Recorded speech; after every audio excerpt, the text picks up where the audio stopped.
Tofautisha kati ya capital gain na biashara.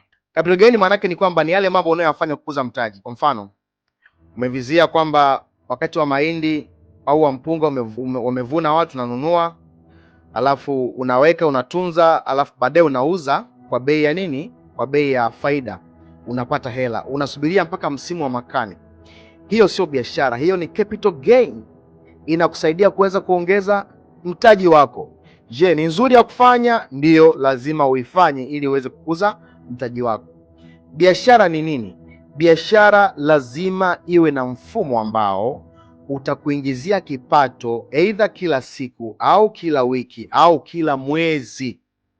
Hiyo ndio biashara ambayo itaoperate kila siku, utaifanya kila siku, haina mambo ya msimu wala nini.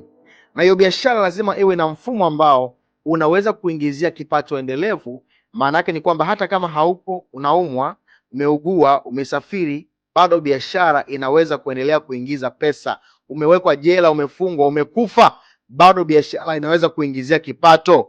Kwa hiyo ile biashara ukipata faida ndio unainvest kwenye nini? Kwenye zile capital gain ili uweze kukuza mtaji wako. Bila shaka umeelewa utofauti kati ya capital gain na biashara. Mungu akubariki sana. Share na mtu mwingine. Ni Millionaire Mentor Mr. Joseph, billionaire ndo Bandola hapa.